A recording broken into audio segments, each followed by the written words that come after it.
Hey, what's up, fellas? How you doing? Man, it's Anelli here.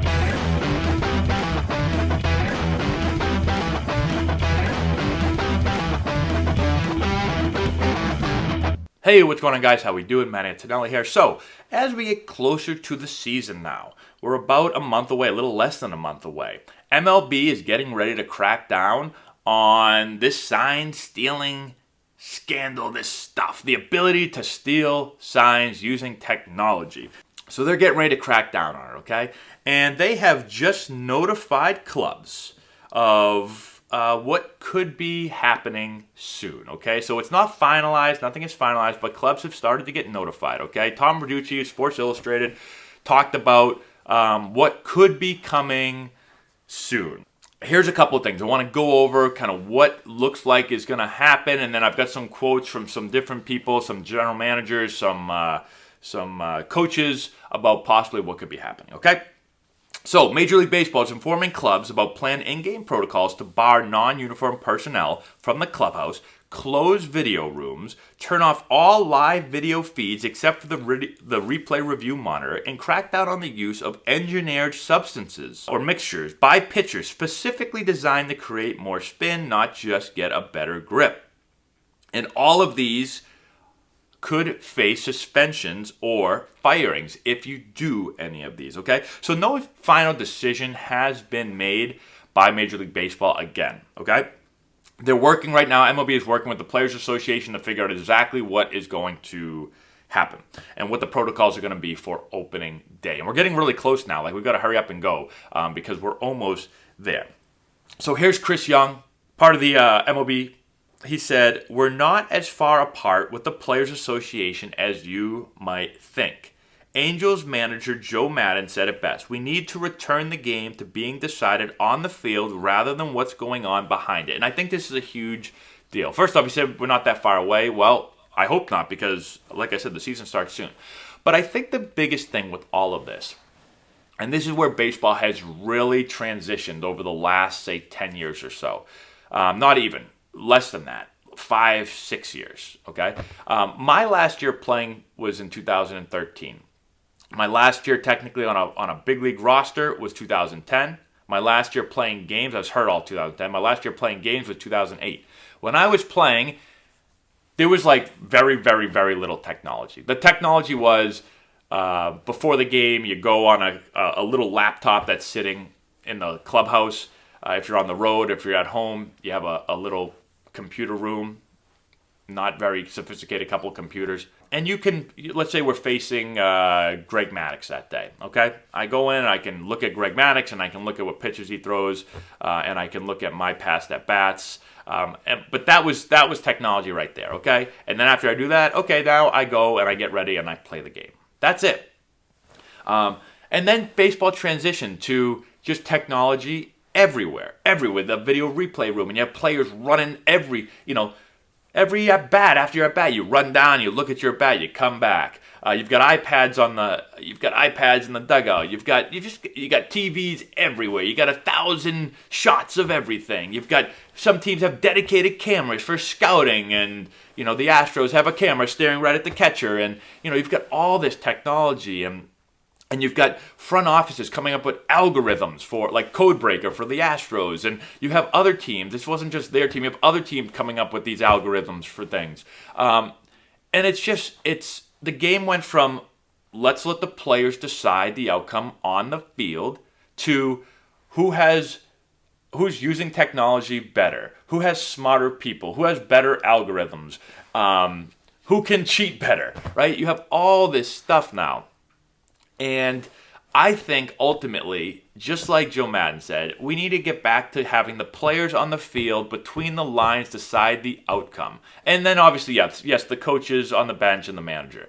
Let those people decide it during the game. Now, after the game and before the game, yeah, we can give, like, if you can have better information and you can really help players and you have Rapsodos and you have, TrackMans and you have all these things that you can use for practicing, but then when the game starts, that goes away. That's the key. Go away and let the players then play the game.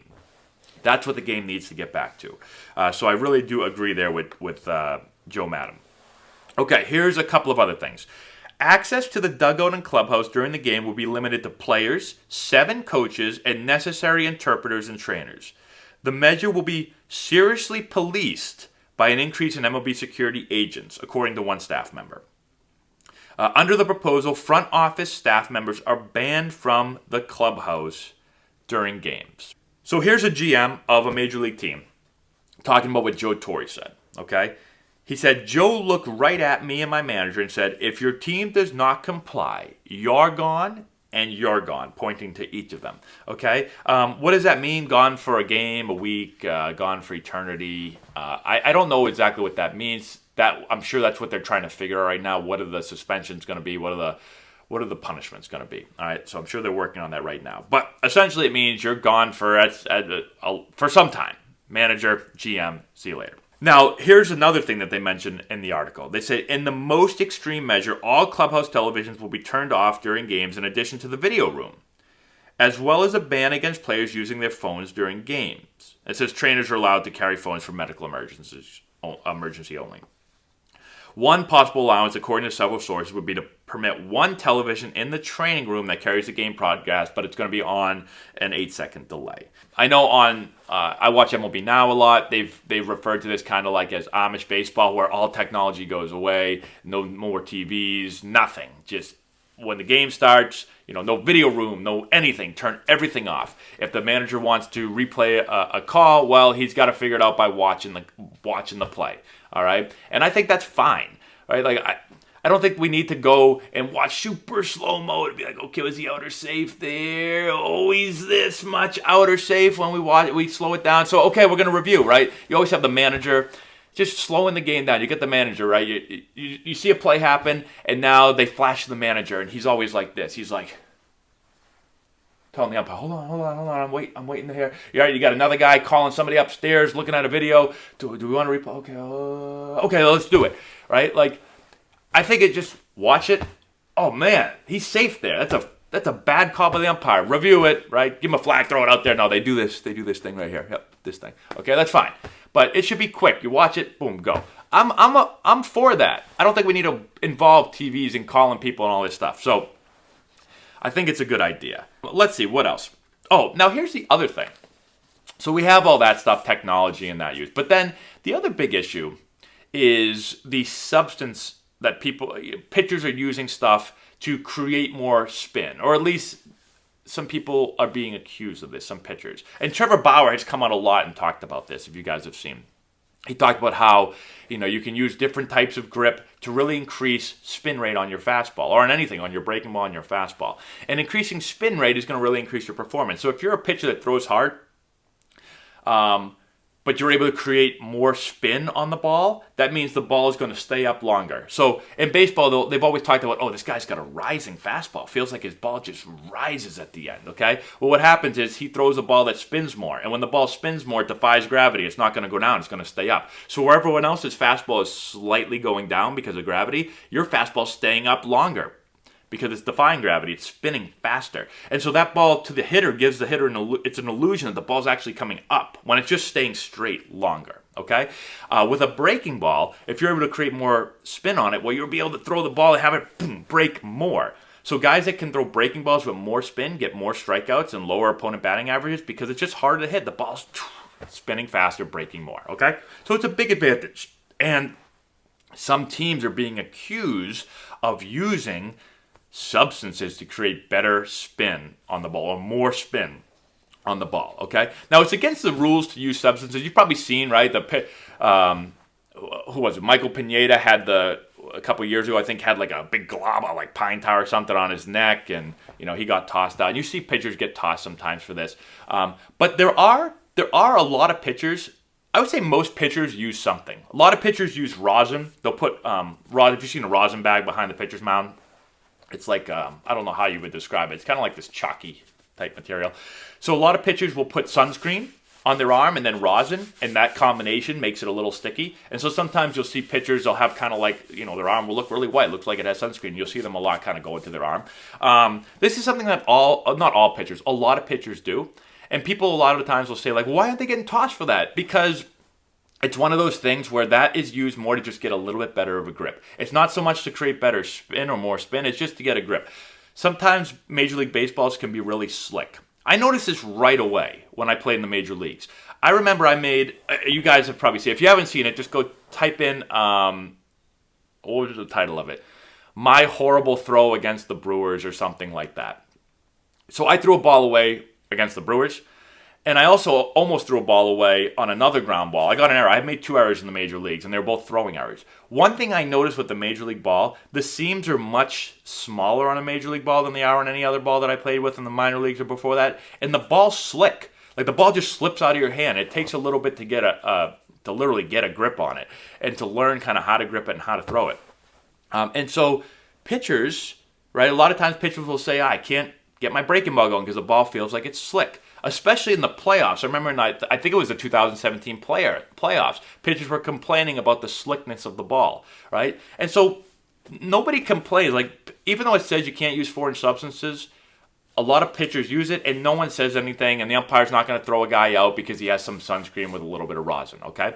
But it's this other stuff. It's teams are, again, allegedly using different things than other than, some rosin and sunscreen to create more spin. And that's what they're talking about potentially cutting down on. Okay, so it says MLB's crackdown on grip substances for pitchers puts pitching coaches, bullpen coaches, and bullpen catchers on notice that they risk their place in the game by abetting such behavior. MLB teams informally allow pitchers to use substances to improve grip, such as pine tar or rosin and clear sunscreen. So that's what I was talking about a second ago. Usually you'll see pitchers put it on their forearm or some on their neck. I see mostly all the guys I've seen always put it on their forearm. But then it talks about Michael Pineda in 2014. So this is what I was talking about. He had that huge glob of stuff here, and it was egregious, and they tossed him out of the game, okay? So Brent Strom, pitching coach for the Astros. And of course they asked Brent Strom this because I believe Bauer was accusing the Astros. He was calling the Astros out for using this illegal stuff to create better spin and more spin. So Brent said, I know one thing. Myself and this organization will not provide. The rules are we are not going to provide the impetus. So, they're not going to provide anything. We're not going to mix it. We're not going to give it to them. We're not going to carry it for them. We're not going to provide it for them. If they want to do it, it's on them because I don't want to be suspended.